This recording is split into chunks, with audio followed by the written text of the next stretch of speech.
ఇల్లు హెల్తీగా ఉంది అంటే ఏంటి? ఇల్లు ఇంటికి పోతే వైబ్స్ బాగున్నాయి, ఆ టెంపుల్కి పోతే వైబ్స్ బాగున్నాయి అంటే ఏంటి? ఆ టెంపుల్కి పోతే నీకు ఆ ఫీలింగ్ అంటే ఏంది? అక్కడ ఉండే మనుషులు. అంటే మీ మీ పాతింట్లోకి వెళ్తే అమ్మమ్మ వచ్చి అడుగుతుంది, ఇంకొక ఆమె కొత్త వాళ్ళు వచ్చిన ఫ్రెండ్ ఏం తిన్నారేమరా, కాలు కడుక్కోండి, తినండి, అడుడు పైన అడ్డుడు ఆడపేద. ఊరికి వెళ్తాము చాలా రోజుల తర్వాత, ఆ రెస్పెక్ట్, ఆ వైబ్ అనేది ఎలా ఉంటది? సో డిఫరెంట్ అలా. రోజు పోయినా అట్లే ఉండేది ముందు. సాయంత్రం వస్తానే రే నువ్వులడ్డు చేసి పెట్టినా చూడు, ఆడబెట్టినా చూడు, ఎలకలు తినేయకుండా ఉట్లో పెట్టినా చూడు వెన్న, అది కొంచెం తినేసిపోరా రొట్టెతో పాటి. అట్లా అట్లా చెప్పేది వైబ్స్. సో ఇల్లు అంత వైబ్స్తో, అంత ప్యూర్గా ఒక టెంపుల్ లాగా, అంత ప్రేమగా ఉండేట్లుగా ఉండే పరిస్థితి నుంచి ఎవరినో వస్తే భయపడిపోతూ ఉంటారు. ఇప్పుడు ఎవరినో రావాలంటే ముందుగానే ఫోన్ చేయాలా, వెజ్జా నాన్ వెజ్ ఎంతమంది వస్తూ ఉంటారు, ఏంటి ఏమి అట్లా వచ్చేస్తే అసలు మాట్లాడే వాళ్ళు కూడా లేదు ఇంట్లో. సో మీకు ప్రేమగా మాట్లాడే వాళ్ళు లేకపోతే మీకు లవ్ ఎక్కడి నుంచి వస్తుంది? అట్లా ఇంట్లో ఎట్లయితే అమ్మలు జాయింట్ ఫ్యామిలీలో ఉండి ప్రేమగా మాట్లాడే వాళ్ళు ఎట్లా ఇన్వైట్ చేస్తామో, సాయిల్లో ఉండే మైక్రోబ్స్, బ్యాక్టీరియా 1 గ్రాము మట్టిలో 100 కోట్ల సూక్ష్మజీవులు ఉంటాయని ఒక సైంటిస్ట్ ఒక బుక్లో చెప్పినాడు. నేను చదివిన, నాకు కాకర్లమూడి విజయ్ కుమార్ ఆయన పేరు, మోహన్. ఎప్పుడో చదివిన 20 ఏళ్ళ ముందర ప్రజాశక్తి సండే బుక్లో చదివిన. 1 గ్రామ్ మట్టిలో 100 కోట్ల అంటే పిడికెడ్ మట్టిలో 800 కోట్ల మనుషులు, ప్రపంచంలో వాళ్ళందరూ పిడికెడ్ మట్టిలో ఉండేంత బ్యాక్టీరియా ఉండింది అడవుల్లో. సో ఆ బ్యాక్టీరియా ఆహారము ఏం కావాల మొక్కకు అని తయారు చేసిస్తే, ఆ మొక్క ఈ బ్యాక్టీరియాకి ఏం కావాలని సిక్రెట్ చేస్తే, జ్యూసులు చేస్తే, ఒకదానికొకటి అర్థం చేసుకొని సింబయాటిక్గా ఆ ఫంగస్లు, ఆ బ్యాక్టీరియా, ఈ రైజోబియమ్స్ ఇన్ని కలిపి పనిచేస్తూ ఉంటే ఆ న్యూట్రిషన్ ఉంటే అప్పుడు ఆ సాయిల్ రిచ్గా భూమాత అంటాం. ఆ భూమాత ఇప్పుడు ఆ ఆర్గానిక్ కార్బన్ అనేది తగ్గిపోయి 2 ఉండాల్సిన ఆర్గానిక్ కార్బన్ 0.3 అయిపోయి సాయిల్ డెడ్ అయింది. సాయిల్ అమ్మ తల్లి జబ్బును పడింది. జబ్బును పడి ఏమడుగుతా ఉంది, నాకు ఆ జనుమో జీలగో పిల్లి పెసరో ఆవు పేడో గొర్రెలు మేకలు మందలు పెట్టడమో ఇవి పెట్టడం ఆయన అంటే మళ్ళీ నోరు తెరిసి అమ్మకి యూరియాలు డిఏపి వేస్తాను. Microbes they don't like it. So they are అవి ఎప్పుడైతే ఇండ్లు లేవో అంటే ఆర్గానిక్ మ్యాటర్ లేదో, అప్పుడు భూమిలో ఉండే మైక్రోబియల్ కౌంట్ తగ్గిపోయిందో, అప్పుడు చెట్టకు కావాల్సిన ఫుడ్ మైక్రోబ్స్ తయారు చేయలేకపోతా ఉన్నాయి. ఇంట్లో ప్రేమగా మాట్లాడేవాళ్ళు లేడు, భోజనం పెట్టేవాళ్ళు లేడు. ఇండ్లు ఎట్లయితే డెవలప్మెంట్ అయిపోయి ఇండ్లు ఎట్లయితే డెడ్ అయిపోయినాయో, ఇంట్లో వ్యవస్థే లేదో, అట్లా సాయిల్ కూడా డెడ్ అయిపోయి నేనే ఏమి చేయలేక నిస్సహాయ పరిస్థితిలోకి వెళ్ళిపోతే, అందుకని యూరియా డిఏపి వేసి ఏందో పండించి ఆ న్యూట్రిషన్ లేని ఫుడ్ పెడతా ఉంటే మనకు న్యూట్రిషన్ పోయి మనకు కూడా హెల్త్ లేకుండా పోతే, మనకు కూడా 6-7 హిమోగ్లోబిన్ అయిపోతే, ఆమెకు పెళ్లి చేసుకుంటే ఆమెకు ప్రెగ్నెన్సీ వస్తే అప్పుడు డాక్టర్లు ఫోలిక్ యాసిడ్, ఐరన్, జింక్ మాత్రలు ఇచ్చి లోపల యూరియా బిడ్డను అయ్యో సార్, ఆ బిడ్డ డెలివరీ చేయలేక నార్మల్ డెలివరీ కాక సిజేరియన్ చేసి బయట పెడతా ఉంటే 4 కిలోల బిడ్డ శక్తిహీనమైన జనరేషన్ తయారవుతా ఉండరు. దీనికి ఎవరు డినై చేస్తారు? దీంట్లో పెద్ద నేను చెప్పేది ఏముంది పెద్దగా? నేను దీంట్లో పెద్ద ప్రూవ్ చేయాల్సింది ఏముంది? Unhealthy soils can produce unhealthy food. Unhealthy food in turn can give you unhealthy baby. Directly proportional to unhealthy baby. Soil బాగాలేకపోతే ఫుడ్ బాగాలేదు, ఫుడ్ బాగాలేకుండా ఉండే ఫుడ్ తింటే నీకు న్యూట్రిషన్ రాదు. నీకు సడన్గా రాగులు జొన్నలు ప్రెగ్నెన్సీ వచ్చినాక సదులు జొన్నలు తింటే నీ హిమోగ్లోబిన్ సడన్గా పెరగదు. మేబీ 3 months పట్టచ్చు. సో నువ్వు మ్యారేజ్ చేసుకునే ముందర 3 months రైట్ ఫుడ్ తిని కరెక్ట్గా ఎండకు పోయి D3లు ప్రాబ్లమ్స్ అన్ని సాల్వ్ చేసి మళ్ళీ పెళ్లి చేసుకొని మళ్ళీ పిల్లలు కనాలా. So unhealthy mother can produce only unhealthy baby. Though the baby may look 4 kg 3 kg, but it is a యూరియాలో పండించిన కూరగాయలాగా నీకు ఫోలిక్ యాసిడ్, జింక్ మాత్రలతో పుట్టిన బేబీ ఎట్లా కరెక్ట్గా ఉంటుంది? అందుకని నెక్స్ట్ జనరేషన్ అందరికి జలుబులు, దగ్గులు, తుమ్ములు, అద్దాలు, జుట్టు తెల్లగైపోయేది, రకరకాల వెంటిలేటర్లో పెట్టడము, బేబీ వీక్ ఉందని. సో ఈ సమస్యలన్నీ వచ్చినాయి. సో దే ఆల్ కనెక్టెడ్ కదా. ఇదంతా ఒక విషయస్ సైకిల్. ఎంత బాధేస్తుందంటే సార్ మీరు చెప్తుంటే, సో మనం ఆ సాయిల్ ని అన్ఫర్టైల్ చేసేస్తున్నాము. ఇప్పుడు 4 కిలోల బిడ్డ 3 కిలోల బిడ్డ పుట్టాలి. సాయిల్ 5 టన్నుల టొమాటోలు ఇస్తుంది, 50 టన్నులు తయారు చేస్తూ ఉండరు. అంటే 50 టన్నులు ఇచ్చే శక్తి లేదు.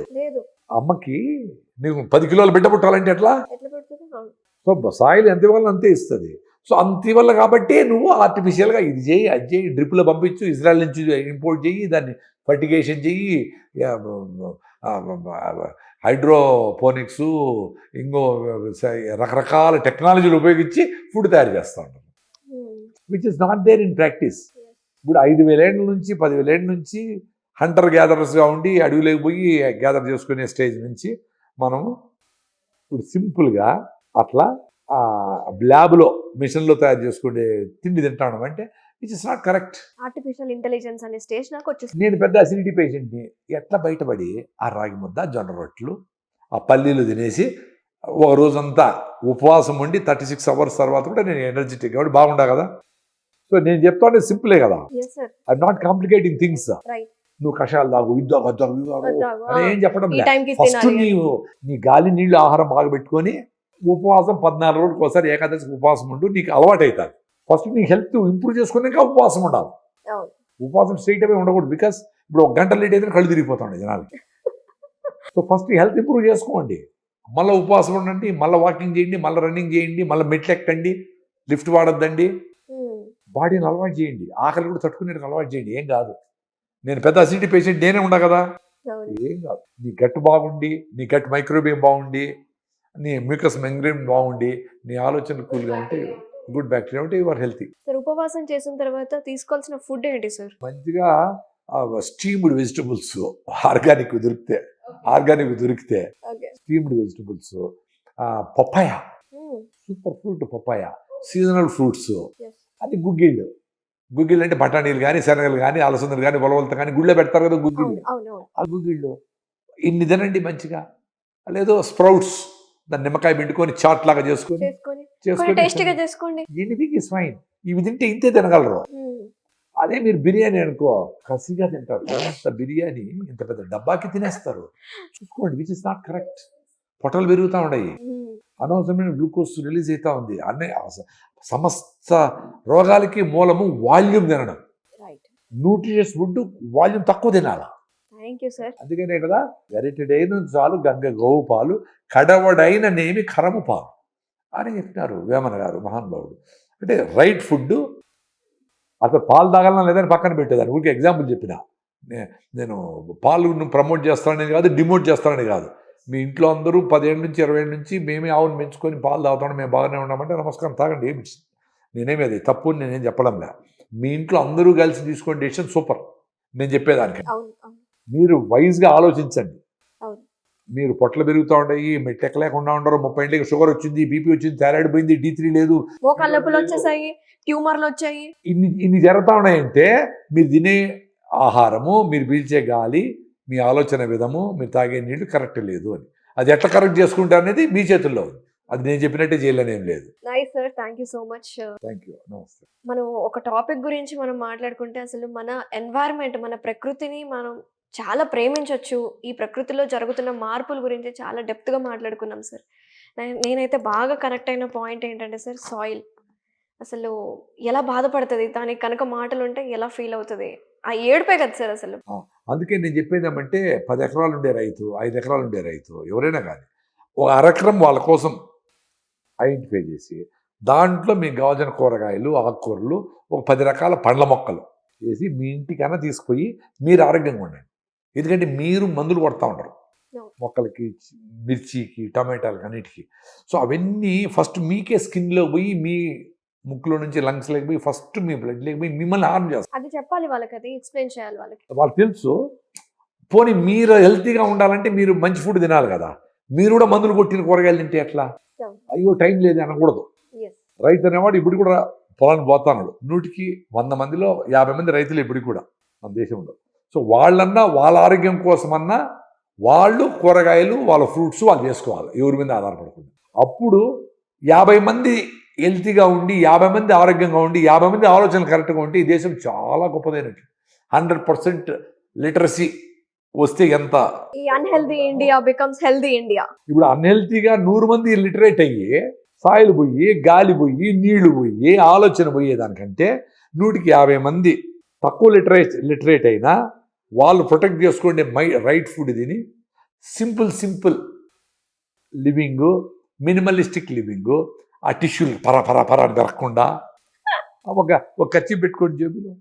ఒక కర్చీఫ్ 4 కర్చీఫ్లు ఉంటే చాలు, 40 రూపాయలు, 2 పులంతాం వేసుకుంటాము. కర్చీఫ్ తుడుచుకోండి. చిన్న వాటితో హ్యాపీగా ఉండొచ్చు. మీరు పెద్దగా గొప్ప పనులు భగత్ సింగ్ లాగా దేశం కోసమో, ఫుకువోకా లాగా, పాలేకర్ గారి లాగా దేశమంతా తిరగడమో ఇవన్నీ ఏమి చేయలేరు. చిన్నవి చేయండి. ఫ్లష్ కొట్టినప్పుడు యూరినల్స్కి పోతే ఫుల్ ఇట్లా కొట్టేసి అంతా వెళ్ళిపోకుండా ఇట్లా కొట్టి టక్కని పైకి ఎత్తేస్తే అన్ని నీళ్ళతో స్టాప్ అయిపోతుంది. అది చేయండి. చిన్న పనులు చేసుకొని హ్యాపీగా ఉండొచ్చు. అది మన చేతిలో ఉండేది. దేశం ఇట్లా అయిపోతుంది, మూసినదంతా ఇట్లా అయిపోయింది, హుస్సేన్ సాగర్ కంపు కొడతాం, నీ చేతిలో లేదు కదా. వదిలి, నువ్వు తక్కువ ప్లాస్టిక్లు వాడు, నువ్వు ప్లాస్టిక్ బాటిల్ కూడా స్టీల్ బాటిల్ పెట్టుకో. మీ ఇంట్లో ట్యాపులన్నిటికీ బొర్రని ఇంత నీళ్లు పడతా ఉంటాయి. కింద వాల్వ్ ఉంటుంది. ఆ వాల్వ్ని కట్ చేస్తే చిన్నగా ఎంత అవసరం అంత వస్తాయి. అట్లా కట్ చేయొచ్చు. ఇంకా ఎయిర్పోర్ట్లో దారలాగా పడేటివి వచ్చినాయి. 30 రూపాయలు 40 రూపాయలు ఇస్తే ముందర ఆ జల్లెడ వస్తుంది చిన్నది, అది లోపల ఫిక్స్ చేసుకుంటే నీళ్ళు ఇంత ధార పడకుండా ఇట్లా 8 ధారలా సన్న గీతల్లాగా వస్తాయి. అప్పుడు తక్కువ 40% నీళ్ళతో 60% సేవ్ అవుతుంది నీళ్ళు. నేను మా ఇంట్లో అవన్నీ పెట్టించేసిన. బెంగళూరు పోయినా 30 రూపాయలే అన్ని తెచ్చి 20 తెచ్చినా పెట్టేసిన. చిన్న హ్యాపీనెస్లు ఇవన్నీ. They will give abundant happiness. నేను నేచర్ క్యూర్ కట్టాలనుకున్నా 10 ఏళ్ళ నుంచి. దానికి కావాల్సిన అంత డబ్బులు అవి నాకు లేదు కాబట్టి ప్రయత్నిస్తూ ఉన్నా. అది ప్రయత్నిస్తా, నీకు అట్లా కూడా పోవచ్చు. బట్ నేను ఇప్పుడు చేయగలిగినవో నేను చేసుకుంటా ఉన్నా. ఇప్పుడు మీ స్టూడియోలో కూడా నీళ్ళు పెట్టాను, నేను తాగలా. నా స్టీల్ బాటిల్లో మీరు తెచ్చిస్తారో తాగుతా అంతే. అది చెప్పేది ఎందుకంటే మీరు కూడా చేయొచ్చు అని.